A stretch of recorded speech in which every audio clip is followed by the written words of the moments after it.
It's the fourth longest river in the world, and the longest in the US. Its power is immense. As it carries soil and dirt along its path, it reshapes the neighboring environments and helps develop some of the newest land in the world at the base of Louisiana. So great is its strength, and so frightening are its floods. The levee system that controls the river today is often heralded as amongst the largest engineering projects in the world. Just as much as the river has shaped the land, so too has it shaped culture.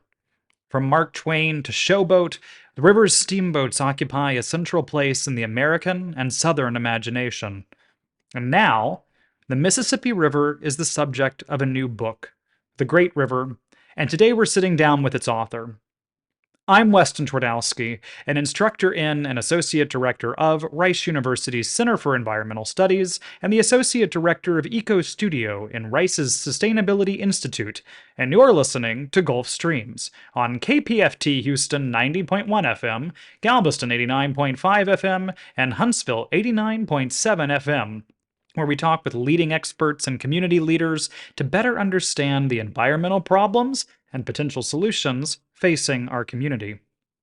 A quick reminder that you can catch up on Gulf Streams anytime through our podcast, available on all major podcast platforms. If you enjoy the show, please like and subscribe to make sure you never miss an episode. Today I'm joined by our Gulf Streams researcher, Jessica Shue, to talk with Boyce Upholt, a science and nature journalist, all about his new book, The Great River. Boyce Upholt, welcome to the program.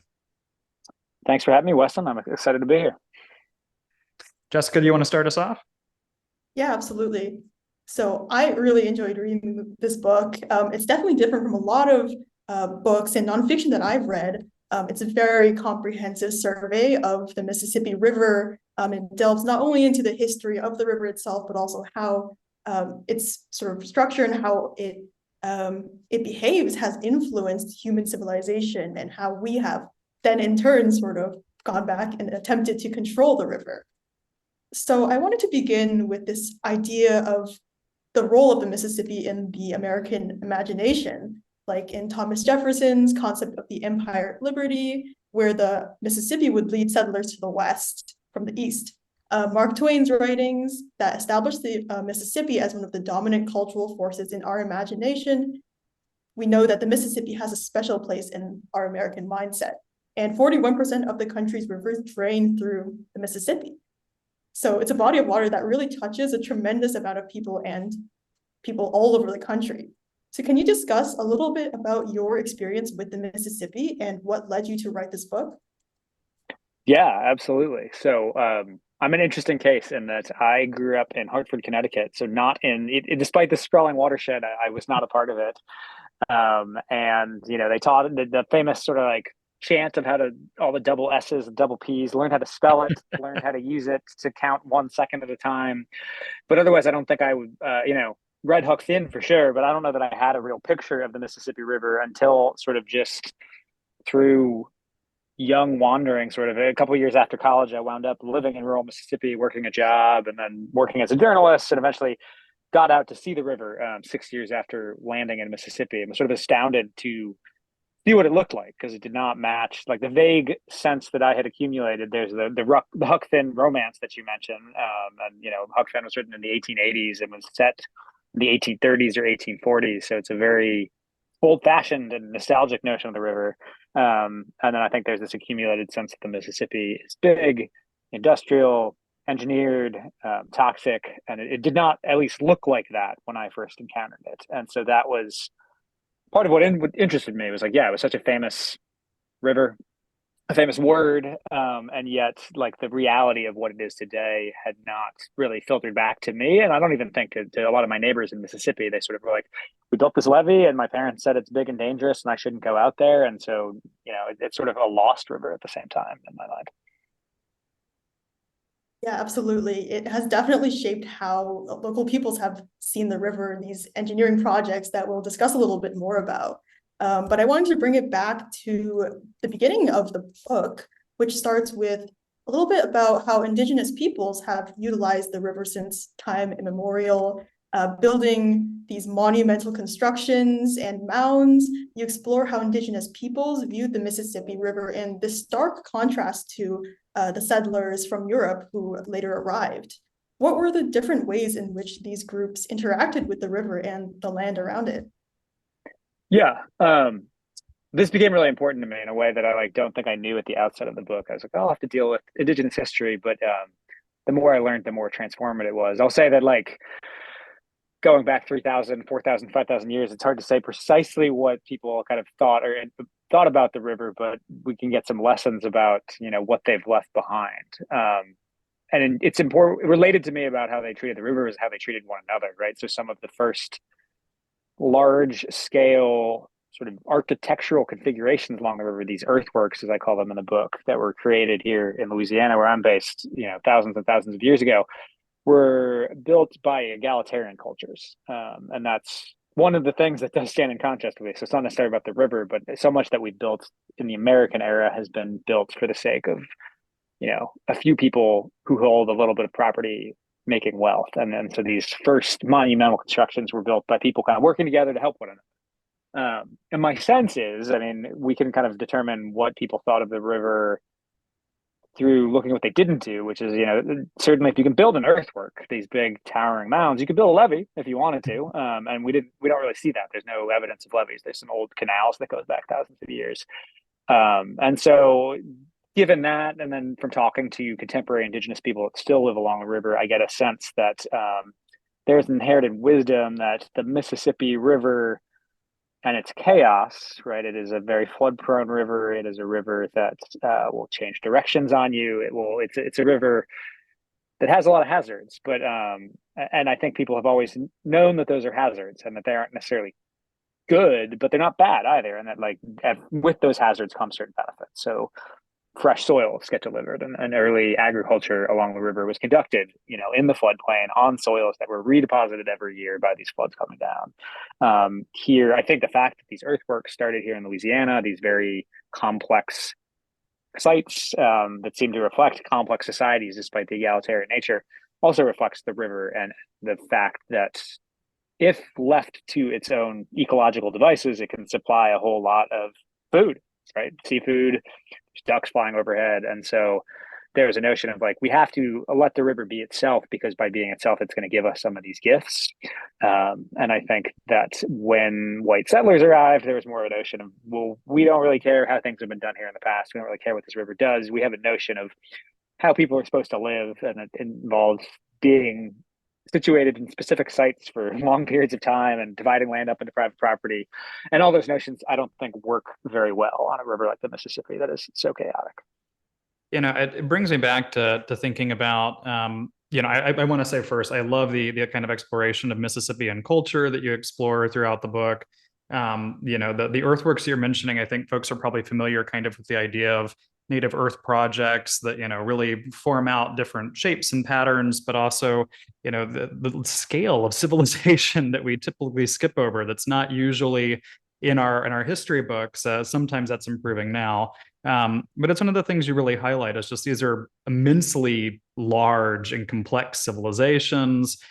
We can still see the legacy of these in earthworks that, I think for Louisiana audiences, maybe the most familiar is the Indian mounds at LSU, which is an odd little vestige of a real civilization that is now mostly something that students kind of roll down and has its own set of weird histories and cultures around it. But these grand earthworks that exist throughout Louisiana and actually parts of Texas and kind of up along the Mississippi as well are really remarkable. And grounding in that, I remember reading in the book, there's a point where you talk about exactly those settlers coming and the idea of kind of a native philosophy of what do you mean we would need this approach to agriculture? Look at the bounty of where we live, look at the things that it already provides. And that frame as, the Mississippi as just as a wealth of resources and food, I think is such an important way of understanding that watershed and those rivers that connect to the Mississippi. It reminds me in some ways actually of Bayou Farewell, Mike Tidwell's book from many years ago, writing about the bounty of the Gulf Coast region itself. But I just want to jump in and say, I appreciate that. Yeah, and I think that interestingly, I mean, in that even in some ways, this idea of agriculture and the wetlands and all that even precedes the arrival of European settlers, right? Of the lower river here in Louisiana, kind of up into the bottom of Mississippi. Even as agriculture arrives upriver in indigenous societies, people down here were sort of like, oh, we don't really need that. And I think interestingly, something happens, and I don't know how to track this, but then in indigenous agricultural societies, people look down to this place that resisted agriculture as almost the source of agriculture because of all this life. And so that was one of the things that really struck me that I learned throughout this book was I think that the Delta down here, the bottom of the river, was potentially the most important spiritual place on the continent for a long time, and it had to do with all of this complex life that is involved with a wild river. Yeah, absolutely. I was really drawn to this way you talked about the river as having this personality and character and sort of having its own whims. And I think that also really is infused into the way that these civilizations perhaps constructed their infrastructure, their homes, and how they ended up living and co-living with the land. And then moving forward, we sort of see this idea of quote unquote taming the river. So as you mentioned, the first levee along the river was completed in 1920 in New Orleans. What is the historical background of these efforts, and like what motivated them? What were their outcomes? And how specifically has the U.S. Army Corps of Engineers in particular shaped this river? Yeah, yeah. So the first one, I think you mean 1720, right? Oh, Was yeah, a couple, yes. yes, yeah. Just basically a year after New Orleans was founded, right? The French arrived and kind of had these grand schemes of growing tobacco and needed a headquarters and said, well, let's just pick this spot. And very quickly it was like, well, there's a lot of water here. Let's build a levee. And that was a very small levee, basically the French Quarter in New Orleans. But it pretty quickly started to extend upstream into sort of the quote hinterlands along the river. I just Yeah, want to you point mentioned the out that Army Corps. the first time the Yeah, French built a levee in New Orleans, I believe there was a storm 4 years later. yes. So I it's mean, there are also some. there's some grand irony in trying to build levees in New Orleans that we seem to I mean there's different more recent examples that are a whole different kettle of fish, but yeah, the levying of New Orleans is a long, convoluted, and typically unsuccessful history. Yeah, I mean, it's an interesting thing. People are like, "Oh, did you talk about Katrina in the book?" And I'm like, "No, because Katrina wasn't really a river problem as so much as Mhm. like there's a hurricane levee system and a river levee system, and even once we managed, and by we I mean sort of America managed to stop river floods in New Orleans. Then for a long time afterwards, there were sort of backwater floods coming up from Lake Pontchartrain that were a problem. And so, yeah, this is a particularly perilous site. Um, but yeah, it started in Louisiana under the French, and levees had existed in France before that and in other places in Europe. And it sort of was immediately apparent to do this kind of permanent settlement and permanent farming that's what we needed to do. And then in the early 1800s, right, as there's a big wave of new, you know, American settlers, right, descended from British colonists that are coming down to parts of the Mississippi that had not yet been colonized under the French, and they kind of saw this and they said, "Well, that seems smart. Let's try and do that." But the issue for most of the 19th century was basically like to build you can maybe levy off your property, but like to really a river as big as this, it's not a project that can work in little pieces. So if you don't if you build a levee but your neighbor doesn't, then the water's just going to kind of slip around. So you'd have to bring your entire property. Or if your neighbor builds a bigger levee, then when the river rises, you're going to be the one that's in trouble.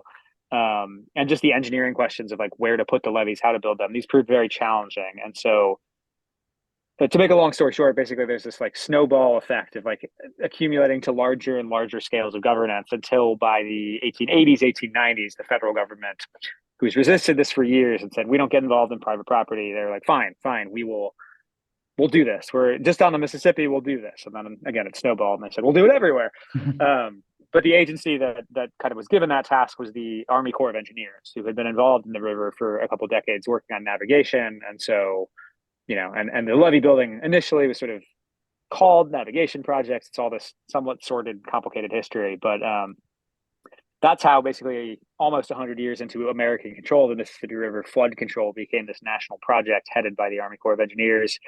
And it's just intensified since then, right? The 1927 flood is very famous in the South as really devastating.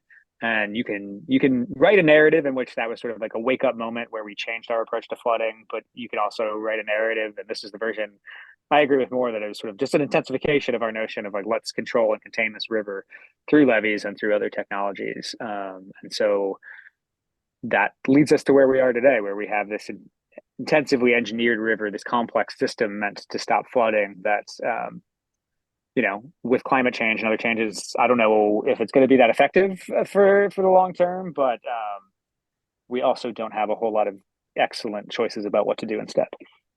Well, I know Jessica has something she wants to get into around climate change, so Yeah. I'll let her do that in a second. But I just, I think some of the character that you get out of the river, and some of just even how you're describing it about the difficulty of, that it's an unwieldy river, right? Both to navigate, it's a river, as you said earlier, has a lot of hazards.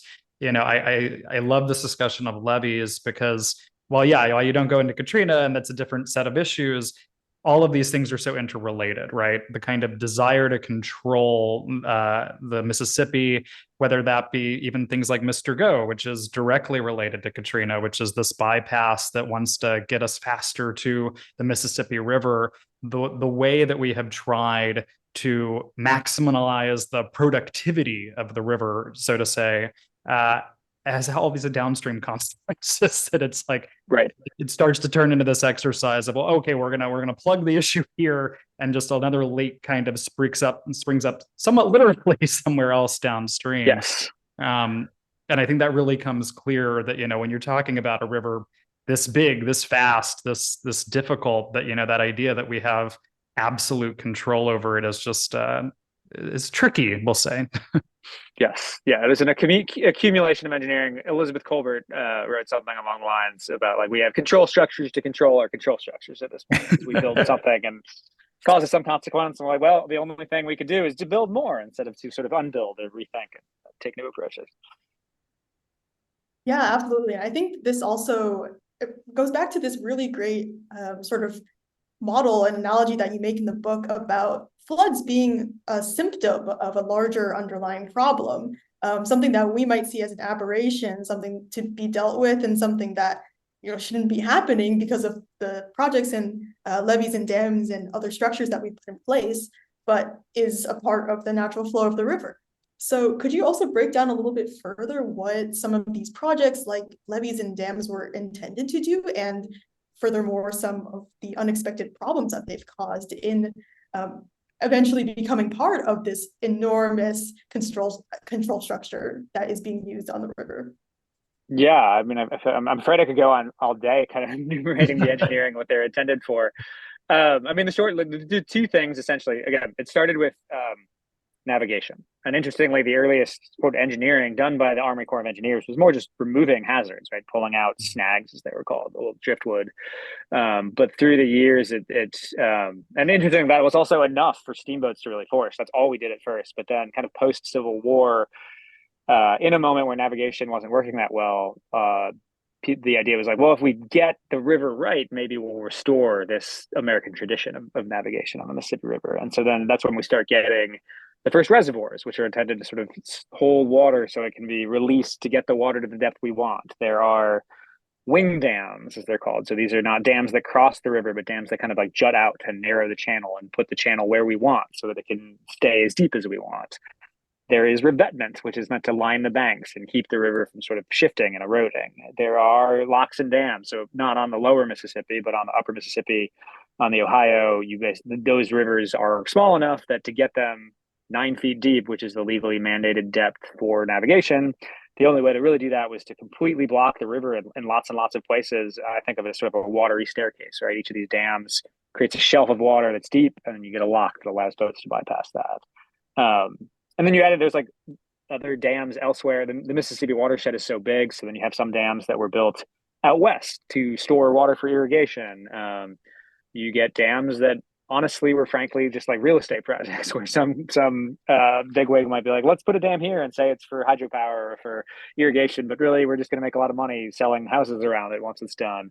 And these were all built without a whole lot of consideration of how they would fit together. And so then you asked about like the consequences of that. I mean, there are lots of that too, right?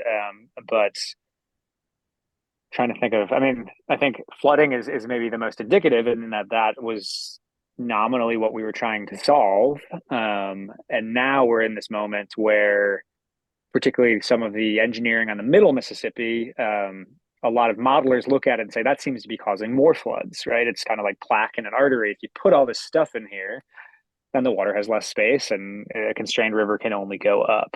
And so that it's self-defeating in that way. There's a forthcoming book from James C. Scott, who's a thinker that's really influenced me, called In Praise of Floods. And he notes this growing notion that, flood control is kind of destined to fail. You can't contain every flood. And so by trying to build all this stuff to contain floods, what you do is you go from a system that we had thousands of years ago where the Mississippi would probably flood every year, and it would flood, 15,000 square miles, a lot of land, but probably only to the depth of a foot or two. And now we don't flood every year. We flood every 80 years, every 100 years. We get these 1927 floodish things. But what happens is when they do happen, they're really devastating. So you decrease the frequency of flooding, but you make it that much more cataclysmic when it happens. So, yeah, I mean, that's sort of inevitable when you try and take this complex system and simplify it.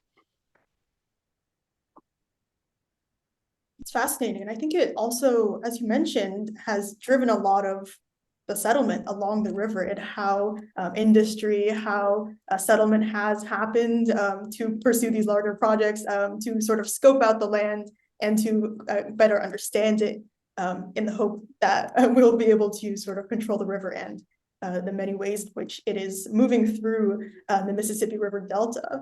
And over these past 2 centuries, you write that we have sort of made the river into a, quote, geological artifact of the Anthropocene epoch, which to me was a very sort of stunning image, that this enormous project has almost like many other things, like we talk about the Great Wall of China being seen from space, things like that, has become an artifact of our time period. And ultimately, we come to this idea that the river and the constructions that are on it reflect also what we want as humans and how we want to structure our societies, how we want to interact with others, and you said what kind of world we want to build. So what lessons can we learn from the communities along the river? And beyond land restoration, such as for wetlands and local prairies, which were displaced or just raised over as a result of these works, what other aspects of local experience can we consider? Yeah, it's a great question. I mean, I think one of the challenges was the mixture of wisdom that I found in every community, right? Like any community along the Mississippi, you're going to get a great diversity of responses. And I would talk to some people that are big fans of the status quo because, whether they or people they know benefit from the industries that have built up along this. And you have other people very much against the status quo. This didn't make it into the book, but I was particularly fascinated in the Atchafalaya Basin, which is a really important place in the story of the Mississippi, and in that, right, it's this distributary that, if we hadn't intervened, the Atchafalaya would have sort of stolen the Mississippi and may one day do so. And I met some crawfishermen there that were nominally fighting for the environment, but they were really fighting to say, like, we want as much water in the Atchafalaya Basin as possible. And I met loggers there that said, or landowners there but they profit off of timber sales, and said, well, this used to be dry, and so we need as much dry land here as possible. And they were both invoking visions of the history of the land. One of them said, one was like, this was always a wetland system, and the other people said this was always a terrestrial system. And I was like, this can't both be true. But actually, it was both true. It was, as I said, the water came and went, so it was more dry much of the year than it is now, but it was also more wet every year than it is now. And so I found that this was often the case. People were fighting for their own simplified vision of what the river should be. And what I found most powerful were people who had the most sort of intimate and honest relationships with the land. So there's a couple named the Blanchards that I quote near the end of the book, and they're an old Cajun couple.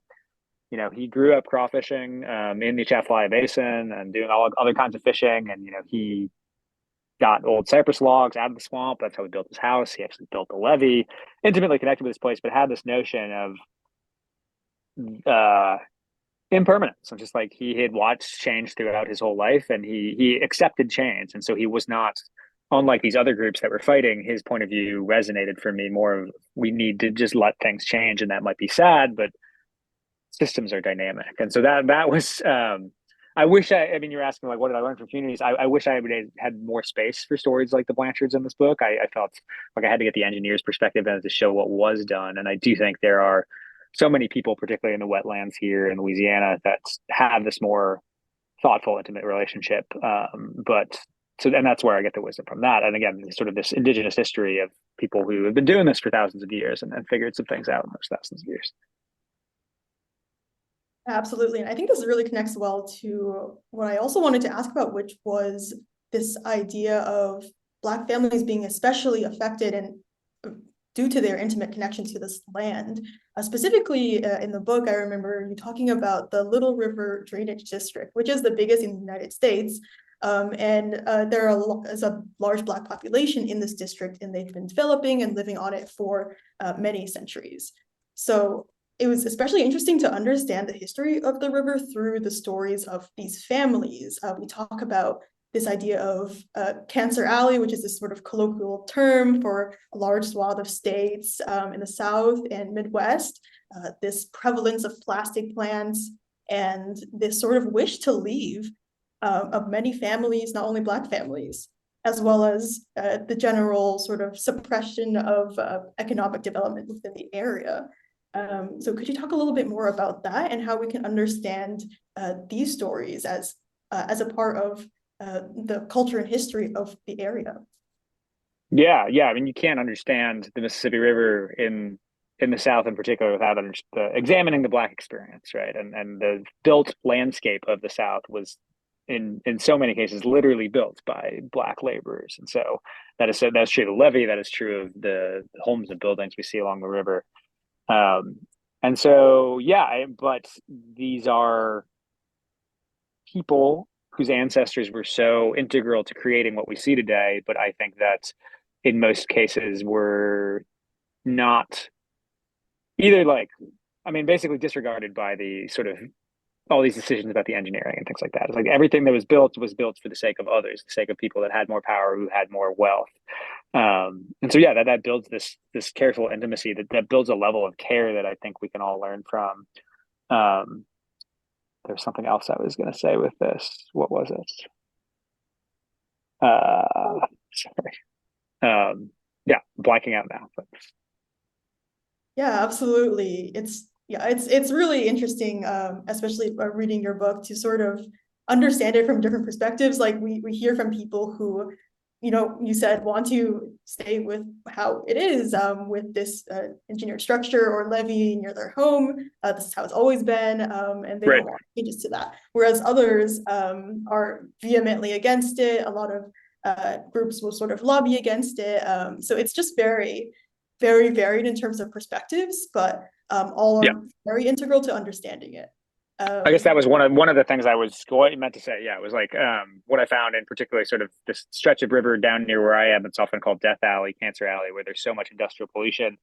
I think there is, as you note, importantly, I think diverting opinions within the different Black communities about what to be done. Some of them are like, it's just too late for this place, I need to go. Some of them say, no, this is sort of my homeland. My ancestors worked so hard to be here. And so I think listening to both of those perspectives is a challenge for the rest of us who, are the decisions being made in this place are being made often at a national scale or at least a state level scale about like who's getting permits and what the laws are allowing. And one thing I noticed was like, sometimes that full diversity of perspectives on what should be done is not picked up on, right? And that, again, both different sides here, whether they are pro-development or pro-environmental, can pick up that Black voices when it sort of serves their larger cause, but don't necessarily seem invested in listening to the full democratic collection of Black voices. And and so it's held up as like, oh, we're doing social justice when social justice helps what we want. But if local Black people are asking for something different, that's often not amplified by the press or others.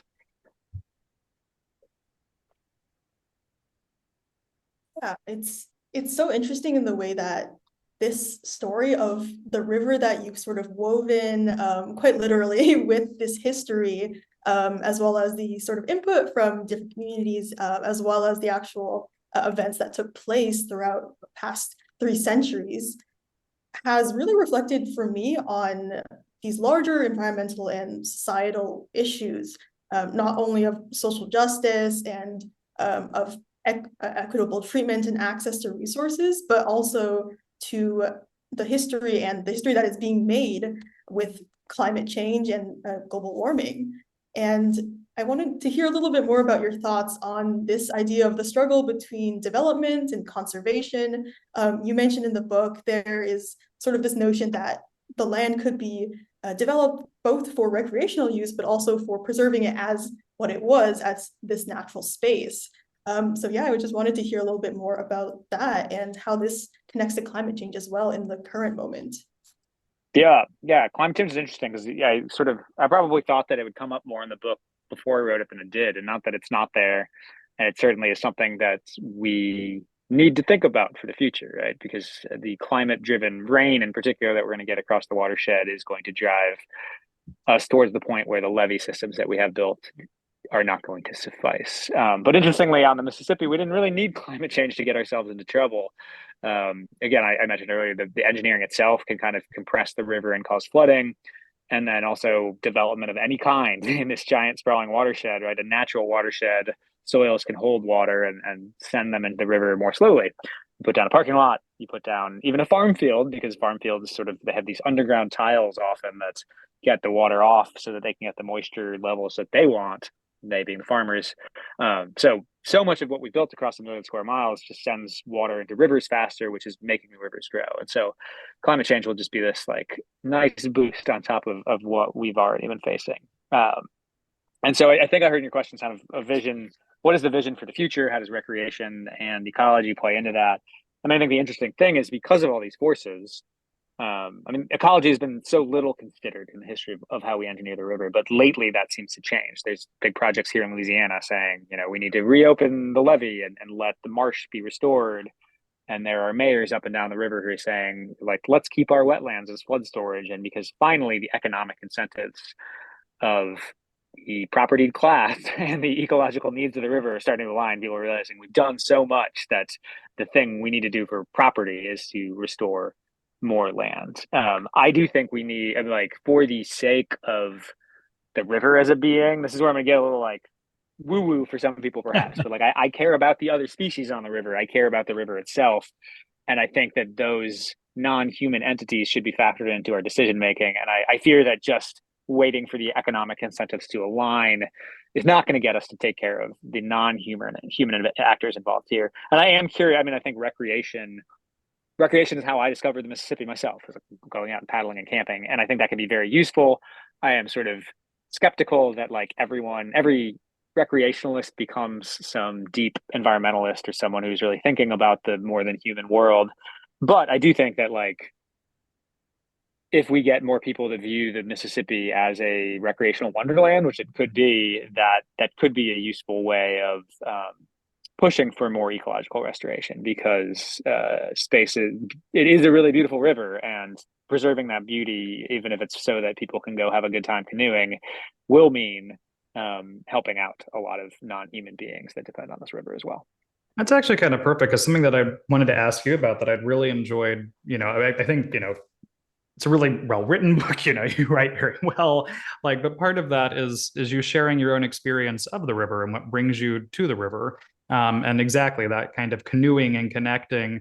And as we were actually talking at the beginning, and we were talking a little about the levee and how people connect to the river or don't, I'm reflecting on my own upbringing around New Orleans and going out to the levee and having picnics on the levee and, walking by the river, and also then being down in the French Quarter and seeing someone trying to drink out of the river, and every local in the area going, stop, you don't go in the river, you don't drink from the river, stay, you can look at it, you can get up close to it, but you don't go in the water, you'll have a very unfun trip down the river.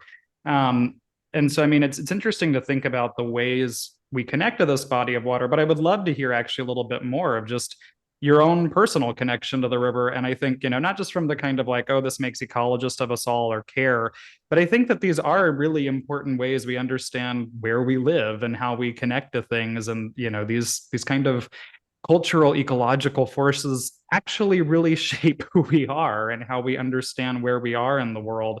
And yeah, I would just love to hear a little more personally about your relationship to the Mississippi, especially having just written this entire book on it. Yeah. Yeah, happy to. I mean, that's kind of what I wanted to do first before I was like tackled writing a book about everything about the Mississippi River. It's like, let me just write a little bit about this funny space that exists, right? I mentioned before this word batcher. No, I have not mentioned that yet, right? The batcher is the land between the levees, and it's a word I think that we only really use here in the U.S. South. It comes from French, and so the batcher in New Orleans is pretty small, but it's still quirky and interesting. The batcher in Mississippi, where I first discovered the river, is huge. It can be 15 miles wide, right? That's how far apart the levees can be. So there's this miles and miles of scrubby forest, and I mean scrubby in some places. In some places, these trees are old and enormous, and that is what got me, right. I had been living in a very green but very agricultural place for 6 years. I grew up, a New Englander, but hiking, camping, all of those sorts of things. And then I moved to rural Mississippi and thought like, oh, I'm moving to the country, right? Hiking and all that. So you can't hike in the Mississippi Delta. It's too hot, but there's also nowhere to go. The trees are all gone. And so when I found the Mississippi after living in this agricultural place for 6 years, it's kind of filled this gap that I didn't know I was missing, right? I like had wilderness in throughout my childhood and throughout other stages of my life, and I sort of lost it without realizing it when I moved to Mississippi. And it was when I found the Mississippi River, and I was like, well, this is a wilderness still. I was like, oh, that's what I've been missing.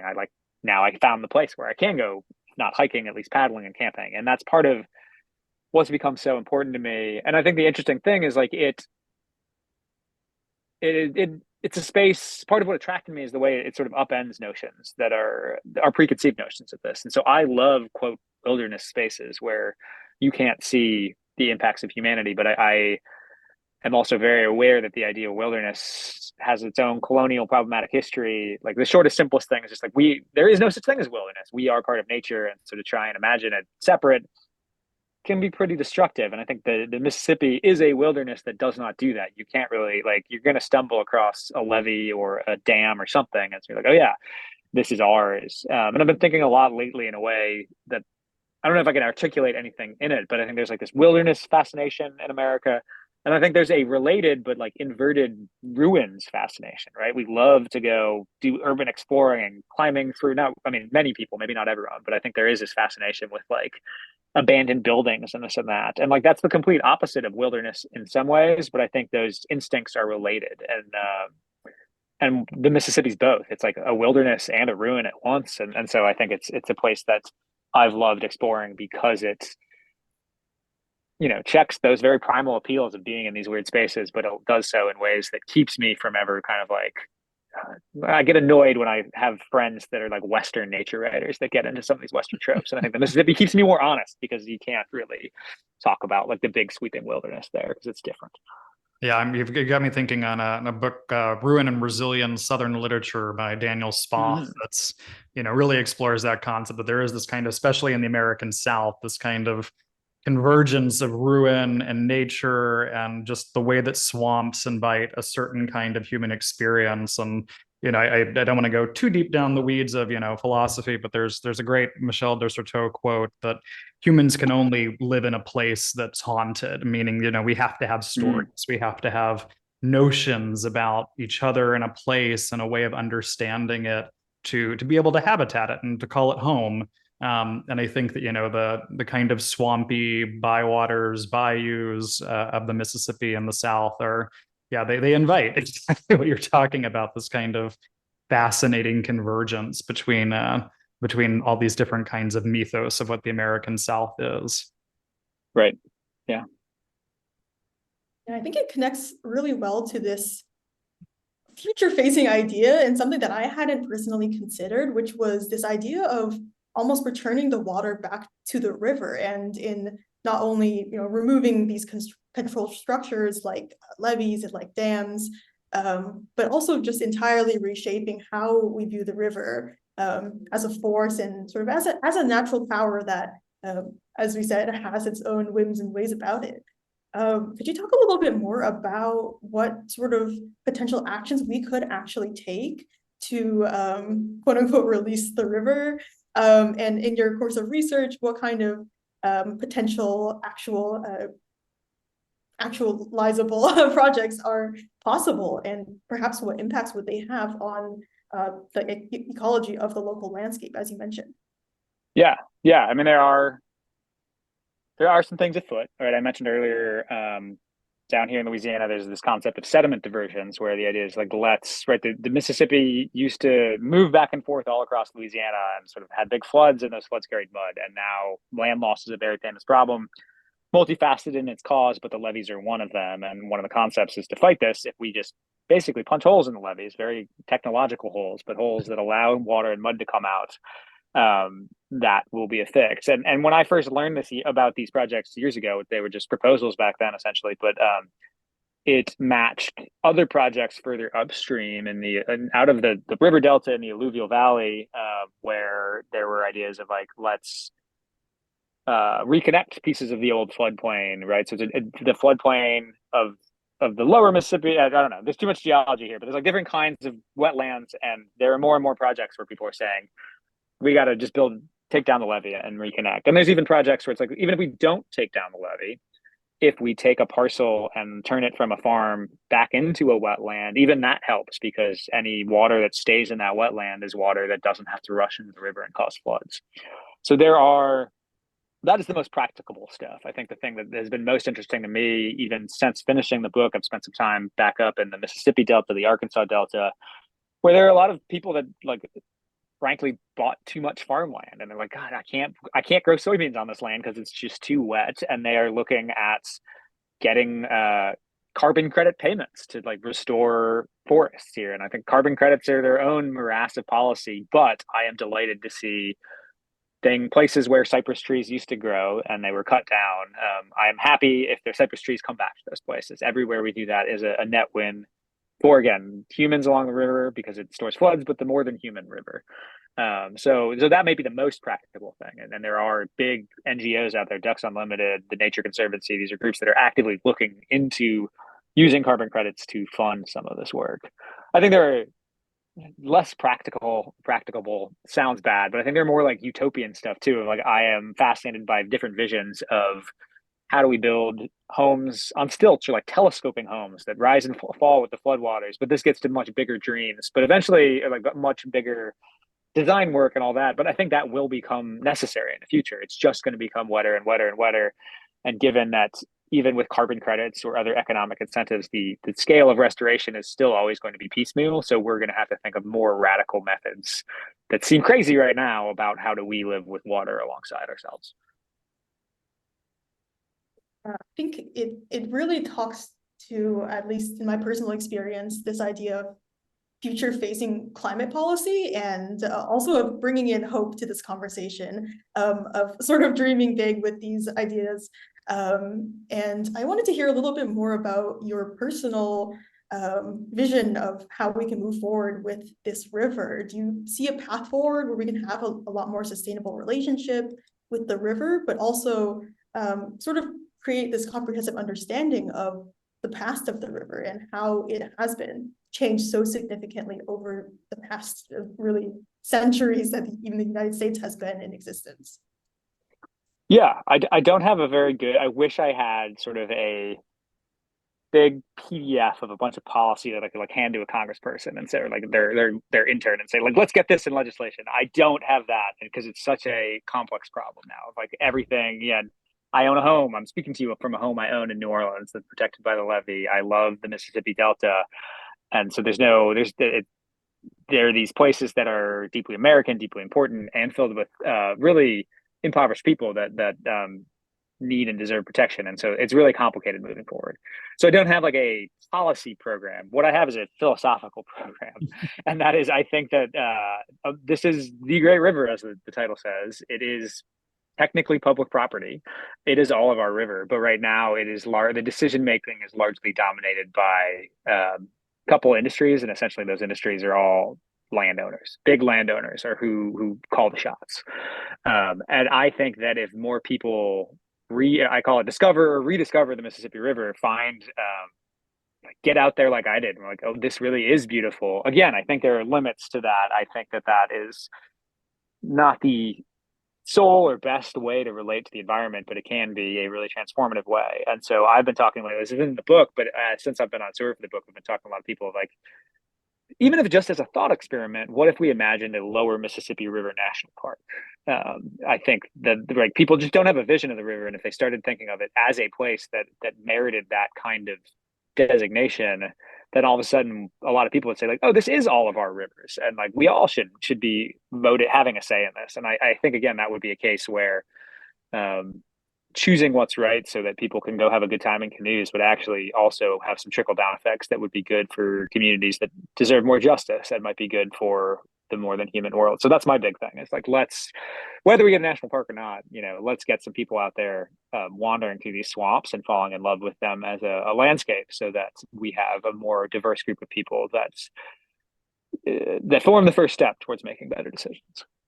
What a perfect place to end with both a call to action and an idea that I love so much, because I at least every couple of months pull up a map of national parks, because I just don't believe that we really don't have many, close to any, in the Southeast. You can go way down to the south of Florida and you can find some, but for the remarkable amount of beauty that there is in East Texas and Louisiana and Mississippi and Alabama, to not have anything down here in the way of a national park just seems so bizarre to me and so sad, because there's remarkable beauty. And I will echo your slight of the Western writers who are a little obsessed with all the parks out there, and say send a little of that our way. It's there's some good beautiful places to go visit down here in the Southeast. We are right at time, so I can't take up any more of your time, but Boyce Upholt, it has been a delight speaking with you. The book is The Great River. And thank you so much for your time. Thank you. Yeah, this has been a lot of fun. Appreciate it. We'll now go to our researcher, Alex Little, who has a quick piece on how to reduce your climate impact via how you get around town. Hi, everyone. It's Alex. I'm back again with some more DIY climate solutions that you can integrate into your everyday life. Today, I want to focus on transportation. How we get around has a major impact on the environment. Of course, you're probably aware that a major pollutant for our air is car exhaust, for example. In fact, the World Bank says transportation is the fastest growing contributor to carbon emissions.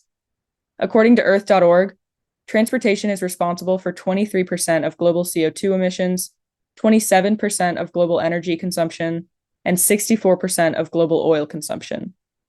This doesn't just include your daily commute, though. Even things like traveling can impact the environment as well. Actually, Yale estimates that 8% of global carbon emissions are caused by travel and tourism alone. But the numbers aren't really what's important here. This is all just to say that how we choose to move around makes a difference. However, it's not always feasible to just stop using all modes of transportation, especially if you live in a city like Houston, where traveling by foot isn't always the easiest or safest option. So today, I just want to share a couple ways that we can at least make our commutes a little greener. So what is sustainable transportation? Well, we can start off with sustainable transportation is the conscious act of making fuel-efficient choices while also balancing the demands of our lifestyles. For example, many of us work across town or maybe need to visit family in another city, so it's important that we can accommodate our needs while also limiting our impact on the environment around us. It's all about being rational and having some balance. For example, instead of driving yourself to work, you could consider carpooling, which reduces the total amount of gas you'll need to get to work. Or similarly, opting for public transportation is an even more fuel-efficient choice. And if you're able, choosing to bike or walk to work actually just cuts out the need for an engine altogether. But if driving is your best option, another thing you can think about is maybe eventually moving to an electric vehicle, which can be a really smart investment and way to reduce your long-term emissions. While driving, there's also something called hypermiling, which is the practice of stretching each gallon of gas as long as it can possibly take you. So this can include things like slowing down when you're accelerating or decelerating, as this actually wastes less gas. Other things like letting up on the gas pedal while you go downhill, avoiding idling, and changing lanes less frequently are other methods that hypermilers will use to ration their fuel. We can also be more conscious about the ways we travel. When you go on vacation, consider spending more time in one place rather than bouncing around many cities at once. This can reduce the amount of fuel which will be used to get you from place to place, and will also allow you to get more out of each vacation that you go on. If you choose to fly by plane, you can actually look on many airlines' websites for any environmental initiatives, such as carbon offset plans, before you purchase a ticket. However, flying tends to be less fuel efficient than train, so if you have the option, traveling long distance by rail is typically a smarter option. Road trips are also less environmentally taxing than plane rides, especially if you travel in a group.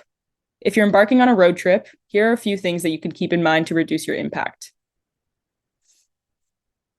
First, pack efficiently. According to Big Bear Engine Company, a 10% reduction in the weight of your luggage can yield an 8% improvement in your fuel economy. So not only is this better for the earth, but also for your wallet. You can also pre-plan your routes on Google Maps to make sure you're taking the most direct routes. You can try installing a fuel-efficient engine in your vehicle if you're handy like that. Using cruise control when you travel on long roads can yield a 15 to 30% improvement in your fuel economy. So not only is it easier for you, but also better for your gas tank. Finally, avoid idling. The Department of Energy suggests that 10 seconds of idling uses more gas than turning your car off and on again. Some cars even have an eco setting where the engine will just turn off automatically when the vehicle stops. And this can be a super nice setting if idling is something that you want to be more conscious about. So there's clearly a lot you can keep in mind when it comes to transportation. But something I've always found is that reducing your emissions is easiest in cities that support sustainable transportation. For example, cities like Seattle and Oakland have what are called slow streets, which protect cyclists and pedestrians from fast drivers and enable safe, environmentally friendly transportation. Additionally, many cities are opting to expand their public transportation routes to serve more high traffic areas of town and reduce citizens' needs to drive. Although these solutions may feel out of your hands, using your voice and vote can be a good place to start asking for change. All in all, making small changes to how you get around can have big results. A great example of this in real life is the impact of COVID lockdowns on our global emissions. So from April to June of 2020, when quarantine restrictions kept people from around the world cooped up in their homes, Boston University estimates that global road and commercial air traffic decreased by a respective 51% and 74%. During this time, global particle number concentrations, which is basically a metric used to quantify the amount of air pollution, also decreased by 48% relative to pre-pandemic levels. So although the COVID lockdown is a very extreme example, I think it really speaks to the impact large-scale changes in our transportation behaviors can have on our emissions and eventually the environment. So I really hope you all learned something today and maybe even took away a couple things you can implement into your everyday life. Thank you so much for listening and enjoy the rest of your day. Finally, we'll go to our researcher, Jaden, who is back with us after a year hiatus, who is going to tell you about how you can get involved in Houston this week. Hey y'all, are you looking for a fun and fulfilling way to spend your time next week? If so, you've come to the right place. Become a better community member by joining in on a wonderful day of volunteering. If you're a bird lover or know of one, consider going to Baytown Nature Center to join in on the monthly bird survey. Baytown Nature Center sits upon a 450-acre site that's nestled on 2 peninsulas surrounded by 3 bays. What's even more exciting than that is the over 300 species of birds that depend on this area for migration, feeding, or nesting, and you have the chance to see many of these species. Starting at 8 a.m. on Thursday, September 19th, join a group of individuals passionate about these hundreds of bird species and participate to help gather data that will help scientists evaluate population changes and understand which species may require special care. If this is your first time participating on a bird survey, don't worry.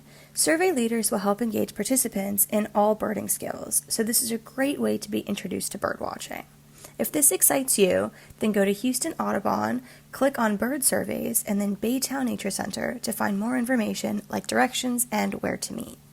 Alternatively, if you're looking for a different bird-related volunteering opportunity, consider dedicating a few hours of your day to collaborating with Splash and Houston Audubon, who are teaming up for Houston Bird Week. Spend time cleaning up Woodland Park on Sunday, September 22nd from 9 a.m. to noon. Tasks will mainly include clearing near a local bird sanctuary, although other assignments may be involved. If this sounds like an opportunity for you, then bring your binoculars and get ready to work with fellow community members to help some local Houston wildlife. Please go to volunteerhou.org to register for this event and see additional information. Please note that all participants will be required to sign a waiver. I hope one of these volunteering opportunities excites you as much as it does me. If you can't make it to one of these events, don't worry, check back in next week for more volunteering opportunities in the Houston area. So for now, I hope you guys have a wonderful rest of your day. Bye! A quick reminder that you can catch up on Gulf Streams anytime through our podcast, available on all major podcast platforms. If you enjoy the show, please like and subscribe to make sure you never miss an episode. Gulf Streams is a co-production of KPFT Houston and Rice's Center for Environmental Studies, with support from the Andrew W. Mellon Foundation and the Rice Sustainability Institute's Eco Studio. Produced by Weston Twardowski.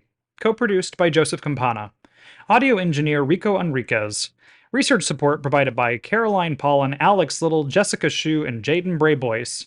Stay tuned for the R&R show with Ronnie Renfro and Tom Richards here on KPFT Houston 90.1 FM, Galveston 89.5 FM, and Huntsville 89.7 FM.